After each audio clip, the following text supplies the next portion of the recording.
Hyvää huomenta. Tänään on lauantai. Tervetuloa mun viikonlopun pariin. Aika haipakkaa pitää. Mä lähden ajamaan justiin tässä vähän yli 7 ripsihuoltoon Espooseen.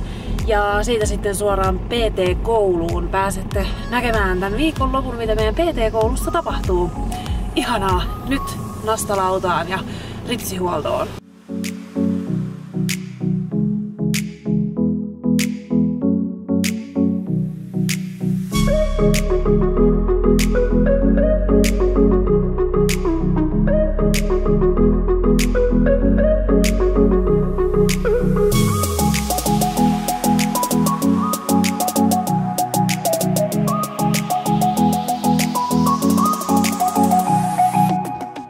Ai vitsit, nyt on ripset mintissä ja ei ollut tullut parkkisakkoa. Olin mä jättänyt oikealle paikalle ja en tiedä sakottaako nää viikonloppuisin.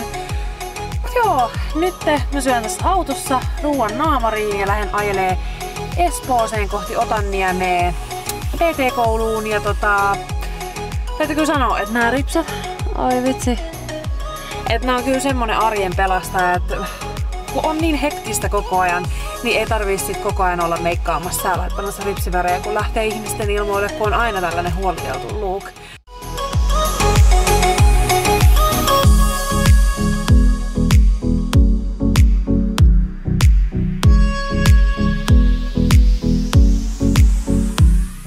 Tosiaan tuossa uusimmassa Instagram-kuvassa mä vähän laitoin tuosta personal trainer koulutuksesta. Ja tällä viikolla mun äiti oli hyvä, kun se kysyi, että sullahan on tosi iso vastuu siitä ihmisestä. Mä totesin siihen vaan, että no yhtä lailla mulla on suuri vastuu myös hoitajana ihmisestä. Jotenkin mä rakastan työskennellä ihmisten kanssa. Musta on ihanaa, että mä voin auttaa ihmisiä heidän unelmiensa eteen tai voin olla se auttava henkilö hoitajana, joka auttaa sua jatkamaan tilanteesta kuin tilanteesta eteenpäin. Semmoinen tuki ja turva ja että suhun voidaan luottaa ja suhun luotetaan, että sä pystyt antaa apua, niin mun mielestä se on niinku tosi huikeeta. Valmentajiakin voi olla siis tosi monia, että mun mielestä tärkeää on henkilökohtaisessa valmennuksessa, mitä mä tuun itse tekemään, että mä haluan olla niiden mun valmennettavien kanssa läsnä. Jokaiselle kuuluu kuitenkin se valmentajan tuki, se, että sä saat apua siihen treenaamiseen, joku kenen puoleen sä voit kääntyä aina ja että se treenaaminen tehdään turvallisesti. Mun mielestä kaiken A ja O on, että se treeni on suunniteltu just sille henkilölle, että se ei ole vaan semmoinen massaohjelma, mikä lätkästään kaikille, vaan jokainen meistä ihmisistä on kuitenkin erilainen ja jokainen tarvii sen henkilökohtaisen treeniohjelman ja että ne liikkeet käydään läpi ja että se tehdään mahdollisimman turvallisesti. Ja mä kuitenkin koen, että hoitajan koulutuksesta mulla on iso etulyöntiasema siinä, että kuitenkin mä tiedän sairaudet, anatomiaa on luettu jo jonkun aikaa, niin se helpottaa mun työtä. Ja tässä koulutuksessa on niinku kiva huomata, että kun käydään näitä tuttuja asioita jo läpi, niin sit tavallaan mä pystyn jo ihan eri tavalla syventymään tähän kouluun, koska kaikki ei tuu niinku uutena, että vaikka miten verenpaineet mittaillaan, mitä huomioidaan, jos on korkeat verenpaineet tai raskausajan liikuntaa, niin tämmöiset, kun tavallaan se on jo hoitotyön puolesta tuttuu, niin nämä 2 alaa mun mielestä kohtaa tosi hyvin. Että sen takia mä oon tässä PT-koulussa, että mä pystyn tavallaan saamaan lisää tietoa siihen ihmisten auttamiseen ja sitten tavallaan hoitotyössä mä pystyn myös keskittymään siihen, että mä käytän kuntouttavaa työotetta, eli mä voin sitten asiakaslähtöisesti lähteä vaikka kuntouttamaan ikäihmisiä tai jos on ollut toimenpiteessä tai ihan mitä vaan, niin mä pystyn hyödyntämään sitten myös mun personal trainerin ammattia siinä hoitotyössä. Ja sit just taas PT-koulutuksessa mä pystyn hyödyntämään sitä sairauspohjaa ja tietysti sieltäkin sitä anatomiaa, että tää on niinkö ihan sika hyvä juttu. Mut joo, meikä lähtee nytten paalupaikoille. Meillä on tänään aiheena harjoittelun vaikutukset elimistöön sekä palautuminen siihen ja harjoittelun kokonaisohjelmointi.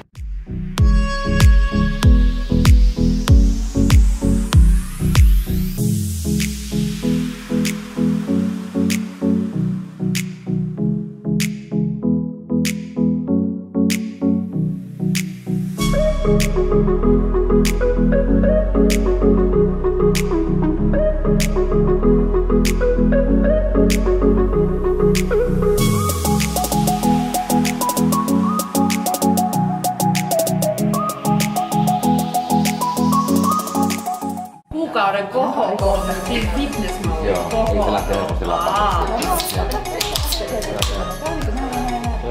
Chin chin.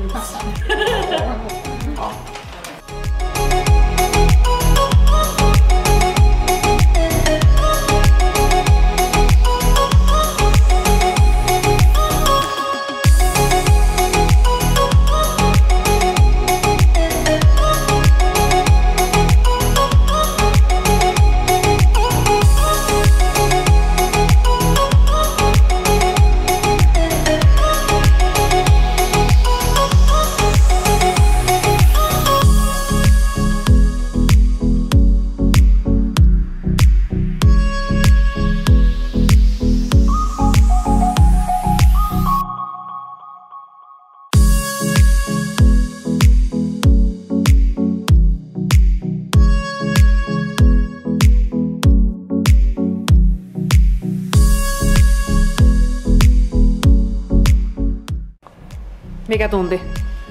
Ruokatunti. Ensimmäinen. Ai että.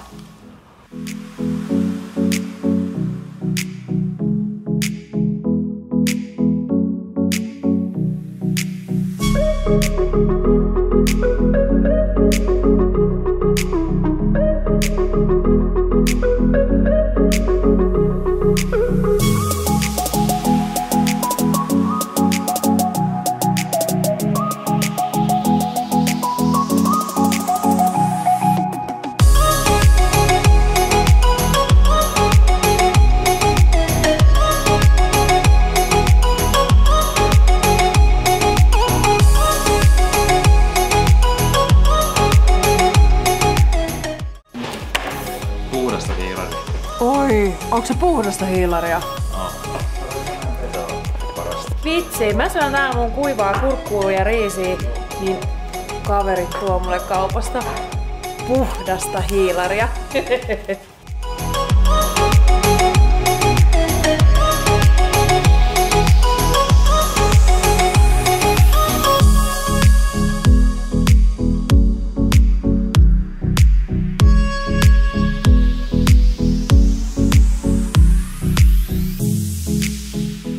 No niin, päivä purkissa ja kello lähenee 8.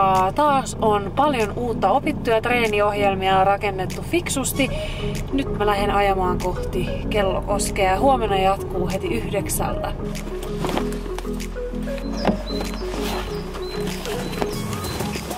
No niin, taas saavuttu pelipaikoille. Siis ei vitsi, mikä ilma tuolla motorilla. Mä olin ihan varma, että mä oon ojassa kohta. Että on oikeesti, kun tahalleen haluaisi niinku itsemurhan tuolla. Ja kyllä mieluummin on julkisten kannalla. Mutta nyt kun sain auton, niin tulin. Mutta joo, tänään jatkuu luennot psyykkisen valmentajan parissa. Eli miten sitten psyykkinen valmennus näkyy asiakastyössä. Mielenkiintoista, kun itsellä ei ole kauaa psykan luennoista, niin katsotaan miten tää nyt eroaa sitten valmentajan näkökulmasta. Mutta nyt mä kävelen tuonne sisään, jos joku avaisi mulle oven ja alan syömään aamupuuroa.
Miten kävelee? Mikä sua on? En tiedä. Se pää. On. Adios.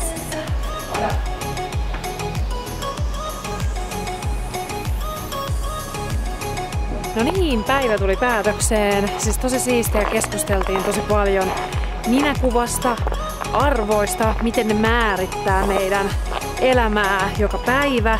Ja todennäköisesti asiakkailla ja valmentajalla voi olla erilaisia arvoja ja miten niiden kanssa toimitaan sitten, kun nämä kaksi kohtaavat toisensa. Ja siis tosi monipuolista ja siis paljon keskustelua herättävää oli kyllä tässä päivässä se, että kuinka paljon niin kuin sosiaalinen media luo tietynlaisia paineita ja mielenkiintoista, kuinka ulkoisen statuksen perusteella esimerkiksi halutaan treenata ja mistä voi johtua ne syyt, että sä haluat tulla treenaamaan ja jos sä et välttämättä uskalla treenaa. Ja psyykepuoli on aika melkoinen ja ihmiset ollaan aika erilaisia ja tärkeää on personal trainerina sitten osata kuunnella ja löytää yhdessä asiakkaan kanssa sitten niitä vastauksia niihin kiperiin kysymyksiin. Mutta joo, antoisa viikonloppu takana ja nyt mä lähden köröttelemään Lahtea kohti. Reilu tunnin ajomatka tiedossa, niin oi vitsi. Onneksi on valoisa keli ja nyt mä lähden ajelemaan varovasti, ettei tarvii olla pelko perseen alla niin kuin aamusta. Ja ihanaa kun katsoitte videon ja nähdään taas seuraavalla videolla. Moi moi!